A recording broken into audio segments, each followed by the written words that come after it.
नमस्कार। आज सुनेंगे तुलसी विवाह की सबसे प्राचीन और वैदिक कहानी।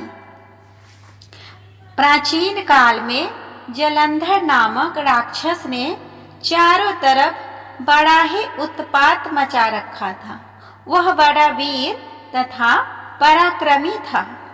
उसकी वीरता का रहस्य था उसकी पत्नी वृंदा का पतिव्रता धर्म। उसी के प्रभाव से वह विजयी बना हुआ था। जलंधर के उपद्रवों से परेशान देवगण भगवान विष्णु के पास गए तथा रक्षा की गुहार लगाई। उनकी प्रार्थना सुनकर भगवान विष्णु ने वृंदा का पतिव्रता धर्म भंग करने का निश्चय किया। उन्होंने जलंधर का रूप धरकर छल से वृंदा का स्पर्श किया। वृंदा का पति जलंधर देवताओं से पराक्रम से युद्ध कर रहा था, लेकिन वृंदा का सतीत्व नष्ट होते ही वह मारा गया। जैसे ही वृंदा का सतीत्व भंग हुआ, जलंधर का सिर उसके आंगन में आ गिरा। जब वृंदा ने यह देखा तो क्रोधित होकर जानना चाहा कि फिर जिसे उसने स्पर्श किया वह कौन है। सामने साक्षात विष्णु जी खड़े थे।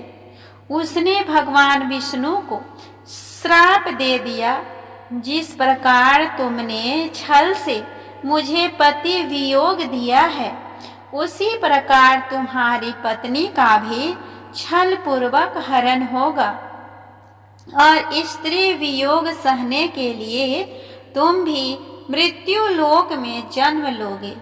यह कहकर वृंदा अपने पति के साथ सती हो गई। वृंदा के श्राप से ही प्रभु श्री राम ने अयोध्या में जन्म लिया और उन्हें सीता वियोग सहना पड़ा। जिस जगह वृंदा सती हुई वहां तुलसी का पौधा उत्पन्न हुआ। इसी तरह के एक अन्य कथा के अनुसार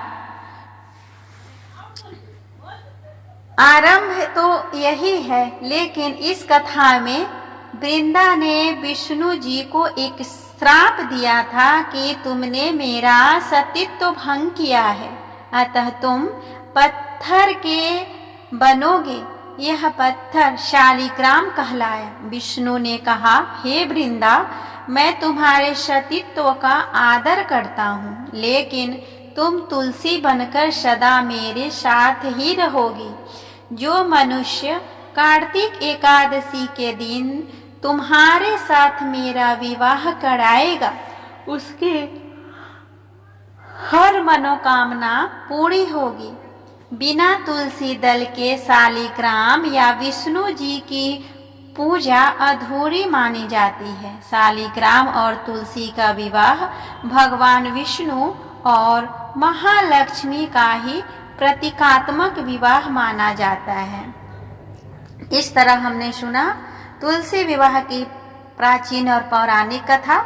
यह कथा कैसा लगा प्लीज कमेंट करके बताएं, और अगर अच्छा लगे तो प्लीज मेरे वीडियो को लाइक और शेयर कर ले। साथ ही मेरे चैनल को भी सब्सक्राइब कर ले, ताकि जब भी इस तरह का स्पिरिचुअल वीडियो अपलोड करो उसका नोटिफिकेशन सबसे पहले आपको मिले।